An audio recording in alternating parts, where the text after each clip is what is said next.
અત્યારે કુંભ મેળો ચાલુ થઈ ગયો છે અને રામકૃષ્ણ મિશનના દર્પહાનંદ સ્વામી આપણી સાથે છે, જેઓ અત્યારે કુંભના દર્શન કરીને આવ્યા છે, સ્નાન કરીને આવ્યા છે. 144 વર્ષ બાદ જે કુંભ મેળો યોજાયો છે, તો આ લાહવો લેવા અનેક લોકો જાય છે, ત્યારે સ્વામીજી પણ ગયા હતા. આપણે તેમની સાથે જાણીએ કેવો રહ્યો તેમનો અનુભવ. શું કહેશો મહારાજ, કેવો અનુભવ રહ્યો? તો બહુ અદ્ભુત દિવ્ય અનુભવ હતો કે 144 વર્ષ પછી આ મહાપૂર્ણ કુંભ મેળામાં સાક્ષી બનવાનો આપણે લાભ મળ્યો. હવે પછી તો આ લાભ મળશે નહીં, અને કેટલી જનરેશન પછી આ પાછો મહાપૂર્ણ કુંભ મેળો થશે. અને એક દિવ્ય વાતાવરણ છે, એક અદ્ભુત વાતાવરણ છે. આપ ત્યાં જાઓ એટલે આપને ફીલ થાય કે આપ એક અલગ જગતમાં આવી ગયા છે. આપણે એમ થાય કે અહીંયા ભગવાનની સાક્ષી છે, માની કૃપા ત્યાં વરસી રહી છે, માં ગંગા જમના સરસ્વતી એમની કૃપા વરસી રહી છે, એનો આપણે અનુભવ કરી શકીએ. હજારો સાધુ સંતોના દર્શનનો લાભ મળી શકીએ. એવા સાધુઓ કે જેને આપણે દર્શન પણ દુર્લભ છે, એવા સાધુઓ બધા પણ આ મેળામાં આવે છે, એટલે એમનો પણ દર્શનનો લાભ મળે. અને સનાતન ધર્મનું આ આટલું મોટું વિશાળ આયોજન કે જેની કલ્પના પણ કદાચ કોઈને કરવી અશક્ય છે, એવી સરસ આ એક કુંભ મેળાની વ્યવસ્થા, અને એ પણ કોઈ પણ આમંત્રણ વગરને હજારો કરોડો લોકો, એમ કહી શકાય કે કરોડો લોકો આની અંદર સામેલ થઈ રહ્યા છે. એટલે એક આ દિવ્ય અનુભવ કહું છું કે આ દિવ્ય અનુભવ છે. ને આપણું જીવન, મારું જીવન તો કે સાર્થક થઈ ગયું કે આ કુંભ મેળાનો સાક્ષી બનવાનો મને લાભ મળ્યો. ખાસ કરીને એક ઇન્ટરવ્યૂ તમારું એક વાયરલ થયું છે, ત્યારે એમાં લાસ્ટમાં એમ કહેવામાં છે કે સાધુ, સચ્ચા સાધુ કોણ હૈ? તો તેમાં આપણે પ્રતિક્રિયા કંઈ આપી છે, શું તમે કહ્યું હતું સાધુ વિશે? મને જ્યારે પ્રશ્ન પૂછવામાં આવ્યો પત્રકાર દ્વારા કે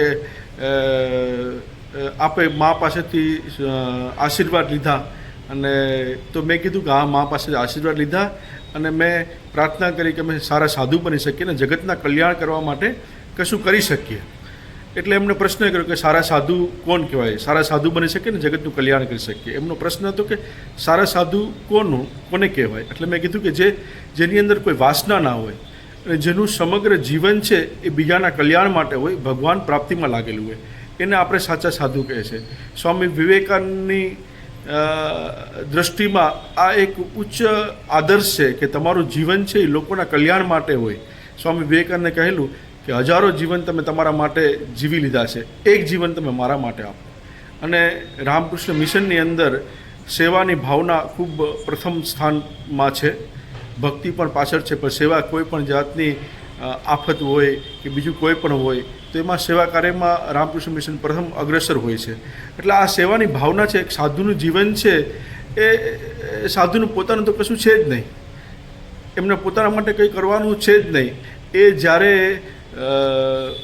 વાસના શૂન્ય થઈ જશે એટલે એને મોક્ષ પ્રાપ્તિ થઈ જવાની જ છે, પણ એમનું જે જીવન છે એ લોકોના કલ્યાણ માટે હોય, બીજાને માટે કંઈ સારું કરી શકીએ એવી એક એમની ભાવના હોય, તો એમનું જીવન સફળ થશે જ, પણ સાથે સાથે એમના જીવન દ્વારા બીજા લોકોનું પણ કલ્યાણ થઈ શકે. એટલે રામકૃષ્ણ મિશનની અંદર ઘણી બધી આપણી શાળાઓ છે, ઘણા બધા હોસ્પિટલો છે, ઘણી બધી રાહત કાર્યો ચાલે છે, અને અનેક ખાસ કરીને યુવાઓ માટે, અનેક બાળકો માટે અનેક કાર્યક્રમો ચાલે છે.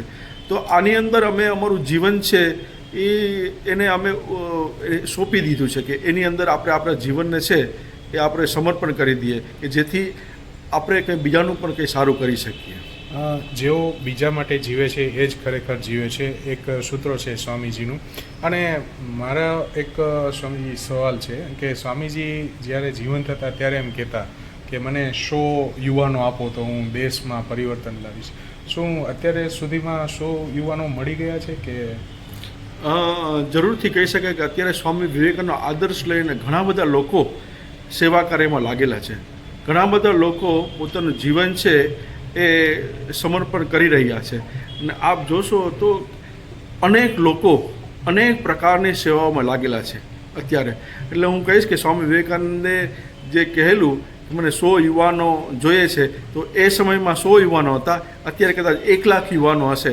ને અત્યારે યુવાનો છે એ સ્વામી વિવેકાનંદનો આદર્શ લઈ અને ઘણી બધી સેવા કાર્યોમાં લાગેલા છે. કુંભ મેળાના આયોજન વિશે શું કહો છો? અત્યારનું જે આયોજન પહેલાં થતું ને અત્યારે થયું છે, કેટલી અંદાજી સંખ્યા ત્યાં રસ હશે. તમને કઈ તકલીફ પડી છે એમાં કોઈ એવો પ્રસંગ? સરકાર દ્વારા ખૂબ જ સરસ આયોજન છે કે આપણે પણ કલ્પના પણ ના કરી શકીએ એટલું સરસ આયોજન છે ત્યાં, કે આટલી મોટી સંખ્યામાં લોકો આવે છે છતાં પણ કોઈને કંઈ તકલીફ નથી.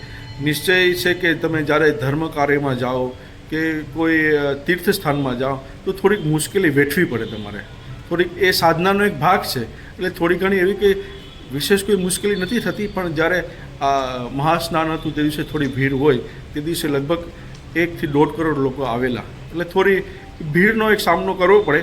બાકી કોઈ જાતની બીજી અવ્યવસ્થા થતી નથી. ત્યાં ખૂબ જ સરસ આયોજન છે ગવર્મેન્ટ તરફથી, બધા સરસ રોડ છે, ફાયર સેફ્ટીના ઘણી બધી સાવધાની રાખેલી છે એ લોકોએ. લોકો માટે સ્વચ્છતાનું પણ ખૂબ જ સ્વચ્છતાનું તો એટલું બધું આ લોકોએ પાલન કરેલું છે કે હંમેશા આપણે જોઈએ તો જે સ્વચ્છતાના જે વોલેન્ટિયર હોય છે એ સ્વચ્છતામાં લાગેલા જ હોય છે, અને ઘણા બધા લોકો માટે ફ્રેશ થવા માટે ને એ માટે પણ ખૂબ વ્યવસ્થા સરસ છે. એટલે આયોજન તો વન્ડરફુલ આયોજન છે, અત્યાર સુધીનું સૌથી બેસ્ટ આયોજન કહી શકાય કે એ છે. 144 વર્ષ પછી આ યોગ આવ્યો છે, તો હજુ પણ કુંભ મેળાના દિવસો અમુક બાકી છે. યુવાનોને શું સંદેશો આપશો કુંભ મેળામાં જવું, અથવા તો એના જીવનમાં શું ઘડતર કરવું? યુવાનોએ ખાસ અત્યારે તો મને બહુ આનંદ થાય છે કે આ કુંભ મેળામાં ઘણા બધા યુવાનો જઈ રહ્યા છે. પહેલાં એવું હતું કે સાધુ લોકો જતા કે ભક્ત લોકો જતા, અથવા તો ત્યાંના લોકલ જે લોકો હતા એ લોકો જતા, પણ આ વખતે અનેક યુવાનો આ મેળાની અંદર જઈ રહ્યા છે, અને એ ખૂબ આનંદની વાત છે. અને યુવાનોએ ખાસ જવું જોઈએ કે આપણી સનાતનની કેટલી શક્તિ છે, આપણી ધર્મની અંદર કેટલી શક્તિ છે, આપણા સાધુઓ કેટલા સ્પિરિટવાળા છે, એની અંદર કેટલું એને સહનશક્તિ પણ છે, સાથે સાથે સાધનાનો પણ કેટલું બધું એનો પાવર છે. તમે એમને સાધુઓને મળો, એમની સાથે વાતચીત કરો તો તમને ખ્યાલ આવે કે ને એવું નથી કે આ બધા અભણ સાધુઓ છે, હાઈલી એજ્યુકેટેડ લોકો છે જે લાખોની નોકરી છોડી અને આજે સંન્યાસ ધર્મ સ્વીકાર કરેલો છે. એટલે યુવાનો માટે આ એક ખૂબ પ્રેરણા પ્રાપ્ત થાય એવું સ્થાન છે કે તમને પ્રેરણા પ્રાપ્ત થાય કે આપણું આ જીવન છે એ ફક્ત આપણા માટે નથી, આપણે આપણા જીવનની સાથે સાથે આપણે બીજા માટે પણ કંઈ કરી છૂટવાનું છે. જ્યારે ભગવાને મોકો આપ્યો છે, આપણે જ્યારે મનુષ્ય આ જીવન મળ્યું છે, ત્યારે આપણે આપણા માટે જ નહીં પણ આપણે બીજા માટે પણ કંઈ કરી છૂટીએ, એવી એક સરસ પ્રેરણા ત્યાં આપણે મળી શકે છે. ને યુવાને તો ખાસ આમાં જવું જોઈએ કે આટલું સરસ આયોજન કેવી રીતના થાય છે એ જોવું પણ જોઈએ. મને એક બીજો પ્રશ્ન હજી એવું થાય છે કે જો યુવાનો બધા સાધુ થશે તો સંસારમાં કોણ રહેશે? યુવાનો બધા આ તો સાધુ થવાનું બધાના નસીબમાં નથી હોતું, ભગવાનની કૃપા હોય છે અને માતા પિતાના આશીર્વાદ હોય તો ત્યારે સાધુ થવાય છે. પણ એવું નથી કે તમે સંસાર ત્યાગ કરીને સાધુ બની શકો, તમે સંસારમાં રહીને પણ સાધુ જીવનનું પાલન કરી શકો.